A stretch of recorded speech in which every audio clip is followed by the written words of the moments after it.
हरे कृष्णा विष्णु भगवान की जय। हर हर महादेव। माता पार्वती भोले बा की जय। आज अमावस्या तिथि पर संपूर्ण कथा आरती श्रद्धा भाव मंचित से जरूर सुने। आज यह पढ़ने एवं सुनने मात्र से सभी पाप पीड़ा दूर होगी। सावन मास की अमावस्या तिथि का विशेष महत्व है। इसी दिन भगवान शिव और माता पार्वती के साथ पीपल की वृक्ष के पूजा करने का विशेष महत्व है।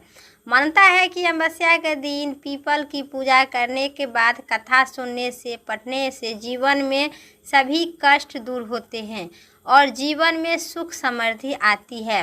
आपको आज हरियाली अमावस्या और सावन की अमावस्या पर संपूर्ण कथा सुनाते हैं। मंचित और श्रद्धा भाव से बोलिए भोले बाबा की जय। अमावस्या के दिन माता पार्वती भवन में पति के साथ रहने गए थे, इसीलिए निकली थी।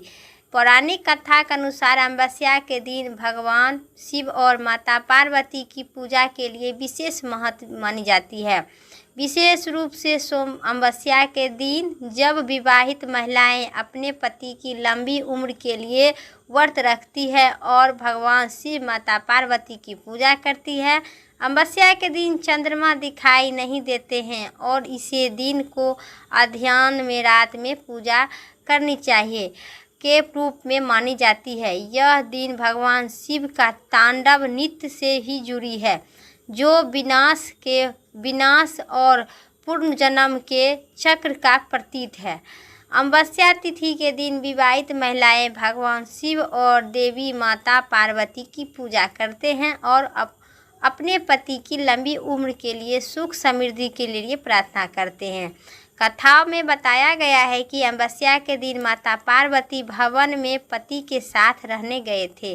जाने की कोई विशेष नहीं है, लेकिन इसी दिन भगवान शिव और माता पार्वती पूजा का विशेष बताया गया है। पार्वती ने निकली थी। यह दिन भगवान शिव की विशेष महत्व है। तो आई हिंदू धर्म में अमावस्या पर विशेष रूप से पूजा करें। माता पार्वती और भोले बाबा के पूजा करें। ठीक अमावस्या का दिन शिवरात्रि से एक दिन पूर्व मानी जाती है। आपको इस अमावस्या जो है माता पार्वती भोले बाबा के शिव की हरियाली अमावस्या यानी कि सावनी अमावस्या पर माता पार्वती भोले बाबा की पूजा करने से अखंड सौभाग्यवती की प्राप्ति होती है और कुमारी कन्याओं की मन चाहे जीवन साथी की प्राप्ति होती है। हरियाली अमावस्या और अमावस्या के तिथि पर अमावस्या के दिन आप कुआं, तालाब, जलाशय या गंगाजल ही दे के नहा स्नान करें और सिंदूर लगाए। घर में स्वच्छ होकर पूजा पाठ करें एवं कथा सुने। उन्हें सभी प्रकार के मनोवांछित फल की प्राप्ति होती है। अब सुनिए एक अन्य कथा। एक समय की बात है, राजा महल में अपने परिवार के साथ सुखपूर्वक निवास किया करते थे। उनका एक पुत्र था जिनका शादी हो चुकी थी। राजा की पुत्र वधू ने एक दिन रसोई में मिठाई रखी हुई देखी तो वह सारी मिठाई खा गए। जब उन्होंने पूछा गया कि सारा मिठाई कहाँ गई है, उन्होंने कहा कि सारी मिठाई तो चूहे खा गए थे। पुत्र वधू की यह बात सुनकर चूहे ने सुन ली और वे इस गलत आरोप सुनकर अत्यधिक क्रोध में हो गए। इसके बाद उन्होंने राजा की बहू से सबका खिलाने का निश्चय किए। कुछ दिन के बाद महल में कुछ मेहमान आए तो चूहे ने सोचा कि यह अच्छा मौका है, राजा की वर वधू सबका खिलाने का बदला अभी ही ले लेती हूँ। चूहे ने बहू की सारी चुगली चुराई और उन्होंने जाकर अतिरिक्त कमरे में रख दी। जब सुबह सेवक और अन्य लोग उस साड़ी को वहाँ पर पड़ा देखा तो सब आश्चर्यचकित हो गया। तो लोग राजा की बहू के चरित्र के बारे में बात करने लगे। यह बात जंगल में आग की तरह पूरे गांव में फैल गए। जब वहाँ बात राजा के कानों तक पहुँची तो उन्होंने अपनी पुत्र वधू के चरित्र पर शक करते हुए उन्होंने महल से निकाल दी। राजा की बहू महल से निकलकर एक झोपड़ी में रहने लगी और नियम रूप से पीपल के वृक्ष के नीचे दीपक जलाने लगी। इसके बाद ही वह पूजा करके गुड़ धनी को भोग लगाकर और लोगों में प्रसाद वितरण करने लगी। इसी प्रकार कुछ दिन बीत जाने के बाद एक दिन राजा उस पीपल के पेड़ के पास गए और पास से गुजर जहाँ रहे थे, जहाँ उनकी बहू हमेशा दीपक जलाया करती थी। इसी दौरान उनका ध्यान उस पेड़ के आसपास जगमगाती रोशनी पर पड़ गया।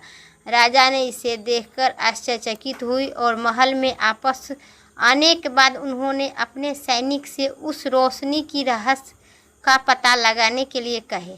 सैनिक राजा की बात मानकर उस पेड़ के नीचे गए।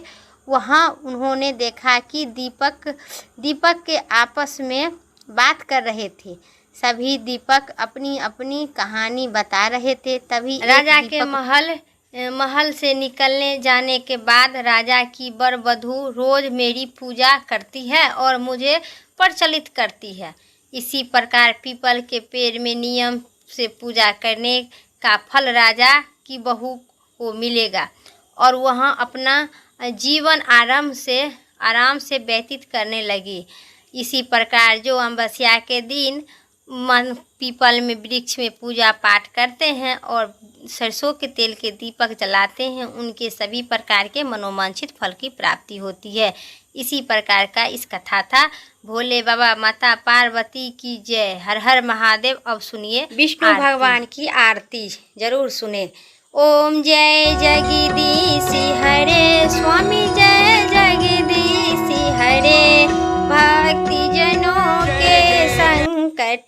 भक्ति जनों के संकट क्षण में दूर करे।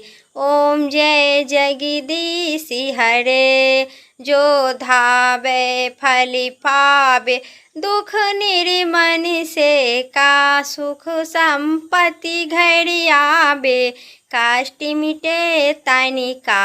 ओम जय जगदीश हरे। माता पिता तुम मेरे शरण कहूँ किसी की, हो स्वामी शरण कहूँ किसी की। तुम बिन और न दूजा आस करूँ जिसकी। ओम जय जगदीश हरे। तुम पूर्ण परमात्मा, तुम अंतर्यामी पार ब्रह्म परमेश्वर, तुम सभी के स्वामी। ओम जय जगदीश हरे। तुम करुणा के सागर, तुम पालन करिता। मैं मूर्ति खिली कौमी, कृपा करो भरिता।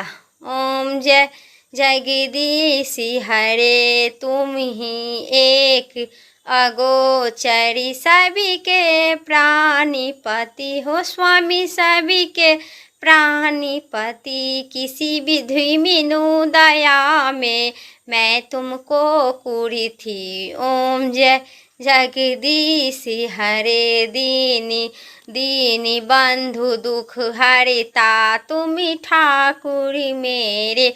अपने हाथ उठाओ द्वार पर तेरे। ओम जय जगदीश हरे। विषय विटार मिटाओ, पाप हरो देवा। श्रद्धा भक्ति बढ़ाओ, संतन की सेवा।